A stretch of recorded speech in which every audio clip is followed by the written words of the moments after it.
Maigat cean córa agus cóthárjas dit féin agus do clán arís tar éis do tugán inniu. Tá mé anna bradal a bheith continue mar inadí do muintear Cavan Múnachán. I'm honoured and privileged to stand here as a representative of the Cavan Monaghan constituency. Cavan Monaghan, as you may know, was the constituency that returned the hunger striker Kieran Doherty as a TD in 1981 during darker times for our country. It was also the constituency that elected Caoimhín O'Callaghan as the first Sinn Féin representative to take their seat in this House in 1997. And I stood on Kildare Street on the day that Caoimhín first walked through the gates of this building as a sole TD. How I would have answered anyone who suggested that 23 years later I would be one of two Cavan Monaghan Sinn Féin TDs alongside Pauline Tully, and that we in turn would be part of a 37 Sinn Féin deputy following Caoimhín's pathway, I can't imagine. And the notion that I would be making a maiden speech as part of a Sinn Féin team that had the same number of seats now as Fianna Fáil, a greater number of seats than Fine Gael, and that our party would have won the popular vote at the general election would have been considered fanciful throughout much of the time that Caoimhín sat on these benches.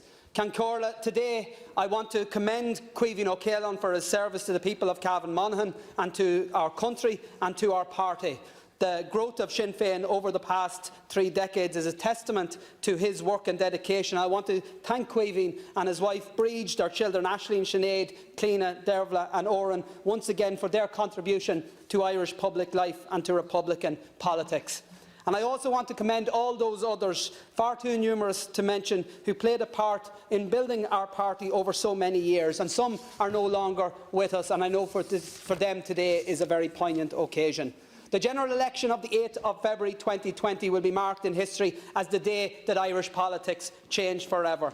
And while there are many architects of that change, one person epitomises and personifies the mandate for change, and that person is Mary Lou MacDonald, standing before us as a nominee for Taoiseach. And I'm pleased to have this opportunity on behalf of the people of Cavan Monaghan to support that nomination. Mary Lou has offered solutions to the failures of successive Fianna Fáil and Fine Gael governments. She has led and built a team that has outlined how we can support workers and families, giving them a much-needed break while investing in public services, sorting out the crisis in our healthcare and building the homes for the generations that have been locked out. She has offered answers to the challenges faced by struggling renters, overburdened parents, hard-pressed family farmers and communities crying out for a new dispensation. Above all, Cancórla, Mary Lou MacDonald has offered hope among a huge cohort of the electorate that we can build a better, fair and united Ireland. And I am proud today to be in a position to stand alongside other deputies in support of her nomination for Taoiseach. Thank you very much, Richard Boyd Barrett.